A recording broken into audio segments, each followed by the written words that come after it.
इनका नाम है पराग शाह और ये एक एमएलए हैं महाराष्ट्र से और इनका जो नेटवर्थ है वो है 3400 करोड़। डॉक्टर शिव कुमार ये भी एक एमएलए हैं कर्नाटक से और इनका जो नेटवर्थ है वो है 1413 करोड़ रुपए। बट वेट, मैं आपको ये क्यों बता रहा हूँ, तो जरा पेशेंस रखो, समझ में आ जाएगा कि मैं आपको ये क्यों बता रहा हूँ। और आज का वीडियो ना काफी ज्यादा इंपॉर्टेंट होने वाला है। हरियाणा में 90 एमएलएज में 86 आर करोड़पतिज, मतलब 96% विधायक अमीर हैं। सेम झारखंड में भी 89% एमएलएज आर करोड़पति। एज यूजुअल महाराष्ट्र में भी 93% एमएलएज आर करोड़पति। भारत के लगभग विधायक करोड़पति हैं और मैं आपको ये जो डाटा दे रहा हूँ ये सारा लेटेस्ट है। इसके अलावा 90% जो राज्यसभा के एमपी हैं वो भी करोड़पति हैं। फॉर एग्जाम्पल डॉक्टर चंद्रशेखर ये तेलुगु देशम पार्टी के सांसद हैं और इनका जो एसेट्स है वो है 5705 करोड़। कोंडा रेड्डी का नेटवर्थ 4568 करोड़ है। ये तेलंगाना से बीजेपी के सांसद हैं। मैं कहना ये चाहता हूँ कि एक एमएलए या फिर एक एमपी का सैलरी 70,000 से 2.5 लाख के बीच होता है और साथ में कुछ अलाउंस भी मिलते हैं। लेकिन इन पॉलिटिशियन के पास इतना ज्यादा पैसा कहाँ से आया? अगर लीगली देखा जाए तो अगर एक एमएलए जो 10 सालों तक पावर में रहता है और उसका जो सैलरी है वो है 2 लाख रुपए, तो उसके पास 2.4 करोड़ होने चाहिए अगर वो 1 रुपया भी खर्च नहीं करता है तो। लेकिन इन लोगों का नेटवर्थ 700% तक इंक्रीज हो रहा है। विश्वेश्वर रेड्डी ने 2014 में 528 करोड़ एसेट डिक्लेयर किया था, लेकिन 2024 में इनका टोटल एसेट्स 4508 करोड़ हो गया है। कैसे? एक यूपीएससी या फिर एक बैंकिंग का स्टूडेंट 3 साल तक मेहनत करता है, एग्जाम क्लियर करता है, तो उसका जो सैलरी होगा वो होगा 70,000 और कुछ अलाउंस। तो फिर क्या फायदा इतने साल मेहनत करके एग्जाम क्लियर करने का? मैं आपको एक मजेदार बात बताता हूँ।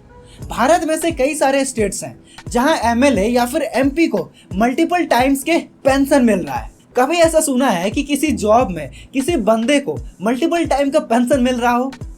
नहीं ना, ये सिर्फ हो सकता है तो हमारे देश भारत के एमएलए और एमपीज के साथ। तो आइए आज की इस वीडियो में एमएलए और एमपी को थोड़ा करीब से देखते हैं। यार आप लोग वीडियोस तो देखते हो लेकिन चैनल सब्सक्राइब नहीं करते। अगर वीडियो से अगर कुछ नया सीखने को मिलता है तो चैनल को सब्सक्राइब कर लो। हमारे देश भारत में नेता बनने के लिए क्या चाहिए? 25 साल एज होना चाहिए, वो भारत का नागरिक हो, स्टेट लेजिस्लेटिव कॉन्स्टिट्यूशन का हिस्सा हो और साउंड माइंडेड ना हो। उसके बाद फिर क्या, बस पैसा छापते जाओ। इससे भारत को या फिर हमें क्या ही फर्क पड़ता है, वो पढ़ा लिखा हो या फिर ना हो। चलो समझ में आता है कि 1959 में भारत का लिटरेसी रेट 18.3% था, लेकिन आज तो भारत का लिटरेसी रेट 75% है। तो कुछ लोग कहेंगे अरे देखो 18th लोकसभा में कोई भी इलिटरेट नहीं है, 18% आर ग्रेजुएट। इस बार के सारे एमपीज पढ़े लिखे हैं। पढ़े लिखे होना, अगर कोई इंसान पढ़ और लिख सकता है तो क्या वो देश को चला सकता है? देखो देश चलाने के लिए सिर्फ लिटरेसी जरूरी नहीं होती है। लिटरेसी एक फाउंडेशन तो प्रोवाइड करती है, लेकिन वो देश या फिर राज्य को चला नहीं सकता है। मैं एक्सप्लेन करता हूँ। लेट सपोज मुझे भारत देश का फाइनेंस मिनिस्टर बना दिया जाता है, लेकिन मेरा जो क्वालिफिकेशन है, मैंने ग्रेजुएट किया है फिजिक्स से, तो क्या मैं इस रोल को अच्छे से पूरा कर सकता हूँ? इसका आंसर है नहीं। मुझे ना तो फिजिकल डिफिसिट के बारे में पता है, ना तो जीडीपी, ना तो जीएनपी, जीएसटी क्या होता है, वैट क्या होता है पता नहीं, टैरिफ कैसे लगाया जाता है सर के ऊपर से पार, इम्पोर्ट ड्यूटी एक्सपोर्ट ड्यूटी क्या होता है पता नहीं। लेकिन हाँ, मैं एक पढ़ा लिखा नेता हूँ। मैं आपको एक और एग्जांपल देता हूँ। कोई नेता 10th पास है और उसे एजुकेशन मिनिस्टर बना दिया जाता है। कायदे से देखे तो वो पढ़ा लिखा है, लेकिन क्या वो नेशनल एजुकेशन पॉलिसी को इम्प्लीमेंट कर सकता है? पूरे देश में किस तरह की पॉलिसी होनी चाहिए, स्टूडेंट्स को क्या पढ़ाना चाहिए, किस तरह का कंटेंट होगा, लैंग्वेज, कल्चर, एथिक्स, ये सारे इंक्लूडेड है या फिर नहीं? टीचर्स का एजुकेशन कितना होना चाहिए, उसे ट्रेनिंग कब और कैसे देना है, कॉलेजेस और स्कूल में किस तरह का इंफ्रास्ट्रक्चर होना चाहिए, एक डिस्ट्रिक्ट में कितने स्कूल और कॉलेजेस होने चाहिए, उन्हें किस तरह का फैसिलिटीज मिलना चाहिए ताकि वो बच्चे आगे चलकर कुछ वैल्यू दे सके। ऐसा तो नहीं कि हम अपने स्टूडेंट्स को बेकार की चीजें पढ़ा रहे हैं, वही पुरानी चीजें पढ़ा रहे हैं। आज चाइना और यूरोपियन कंट्री का एजुकेशन सिस्टम देख लो, देख के हैरान हो जाओगे। हैरान तो आप झारखंड के इस एजुकेशन मिनिस्टर को भी देख के हो जाओगे। झारखंडों की अच्छी पछू रखेंगी, तब राज्य की मंत्री के रूप में अपने क्यों के। आपको ऐसे एमएलए और एमपीज आपको हर जगह मिल जाएंगे जहां डिपार्टमेंट का उन्हें कोई भी समझ नहीं है, लेकिन वो डिपार्टमेंट का हिस्सा है। करोड़ों लोगों को वो रिप्रेजेंट कर रहे हैं। आपने कभी सोचा है कि जब ये पॉलिटिशियन पढ़े लिखे ही नहीं है तो फिर देश को या फिर राज्य को ये कैसे चला रहे हैं? इसका जवाब है आईएएस। यही लोग आगे चल के सेक्रेटरी, फाइनेंशियल एडवाइजर बनते हैं और यही लोग टेक्निकल कामों को देखते हैं, फाइल बनाते हैं, बजट ड्राफ्ट करते हैं, पॉलिसी को एनालाइज करते हैं, नए नए पॉलिसी बनाते हैं, नए नए स्कीम्स लाते हैं।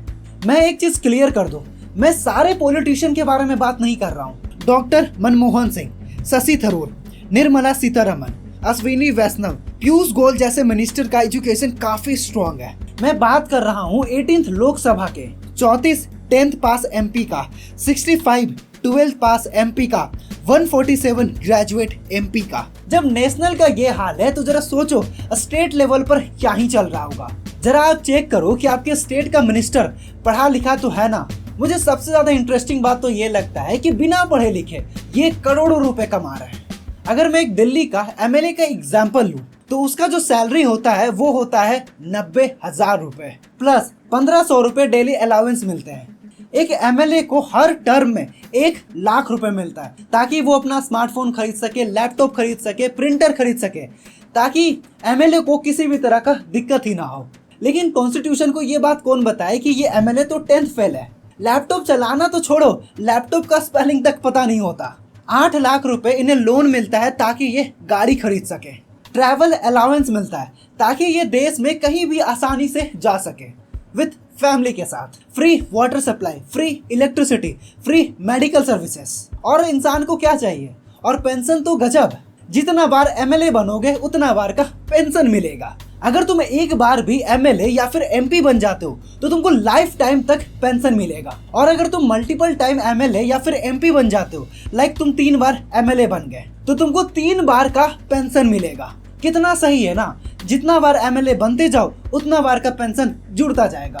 जैसे अगर मैं तुमको राजस्थान का एग्जाम्पल दूं तो राजस्थान में 483 एक्स एमएलए हैं जिन पर 37 करोड़ रुपए खर्च किया जाता है एनुअली।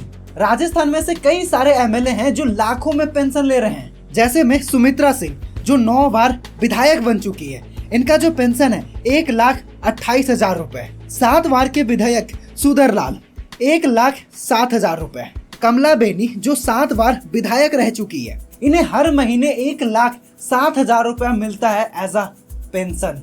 मैंने तो तुमको बस राजस्थान का एग्जाम्पल दिया है, सिचुएशन हर जगह यही है। ये आए तो थे जन सेवा करने के लिए पॉलिटिक्स में, जन सेवा का तो पता नहीं, लेकिन ये अपना सेवा तो खूब कर रहे हैं। जब नेताओं को इससे भी मन नहीं भरता तो ये करते हैं रियल एस्टेट करप्शन, अपने पावर और लोगों के भावनाओं के साथ मिसयूज।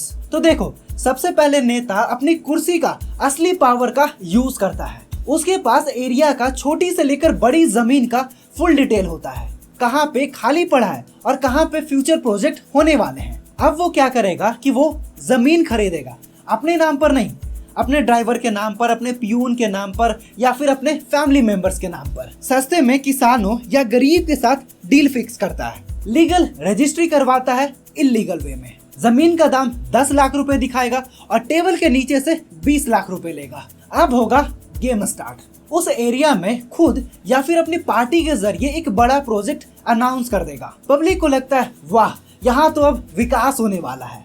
पर असली मास्टर स्ट्रोक ये होता है कि उस जमीन का प्राइस 5x 10x बढ़ जाता है।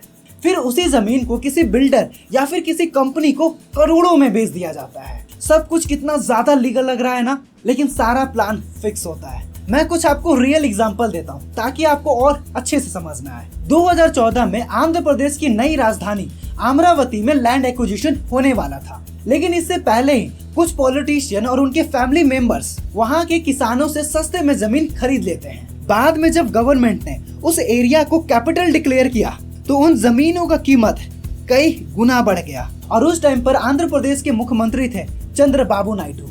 उन पर करोड़ों रुपए का एलिगेशन लगा था। एक और केस दिखाता हूँ मिसयूज का। फरवरी 2008 में रॉबर्ट वाड्रा अपनी कंपनी स्काईलाइट के नाम पर गुड़गांव में 3.5 एकड़ का जमीन खरीदते हैं 7.5 करोड़ में।